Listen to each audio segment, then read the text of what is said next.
નમસ્કાર મિત્રો, સ્વાગત છે તમારું આપણી આ યુટ્યુબ ચેનલમાં જેનું નામ છે ગુજરાતી જીકેની જમાવટ।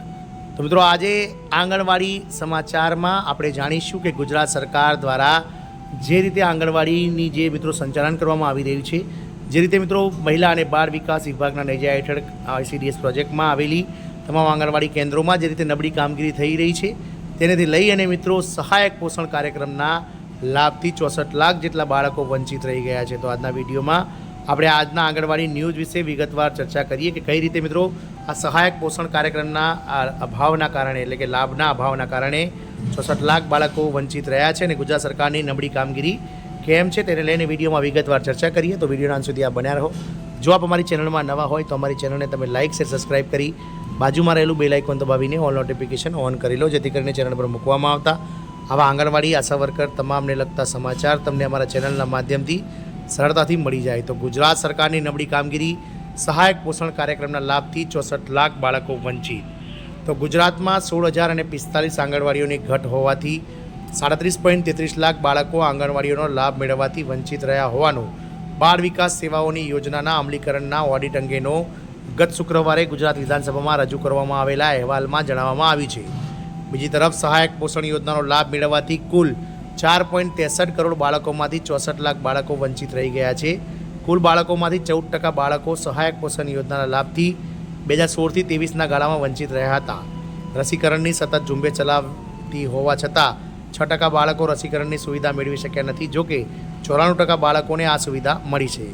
બીજી તરફ આજે તબીબી વિજ્ઞાન આગળ વધ્યું હોવા છતાંય અને આરોગ્ય માટે વધુ ખર્ચ કરવામાં આવતો હોવાનો દાવો કરવામાં આવતો હોવા છતાંય આજની તારીખે ગુજરાતમાં 11.63% બાળકો ઓછા વજન સાથે જન્મે છે।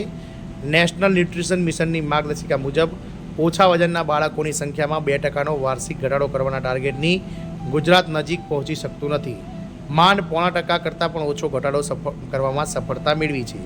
ગુજરાત શિશુઓ અને તેમની માતાઓને આપવામાં આવતી આરોગ્ય તપાસ અને સારવારની સુવિધા, રસીકરણની સુવિધા પણ ટાર્ગેટ કરતાં ઓછા લોકોને આપી શકાઈ હતી। નવજાત શિશુઓ અને સ્તનપાન કરાવતી માતાઓને IFA ટેબ્લેટ્સની સારવાર આપવાના ટાર્ગેટ કરતાં ઓછા લોકોને અપાઈ શકાઈ હતી। ગુજરાતમાં કુલ 53,029 આંગણવાડીઓ સક્રિય છે, તેમાંથી 3,381 આંગણવાડીઓ સાવ જ ખુલ્લી જગ્યામાં ચાલી રહી હોવાનું કેગના અહેવાલમાં જણાવવામાં આવ્યું હતું।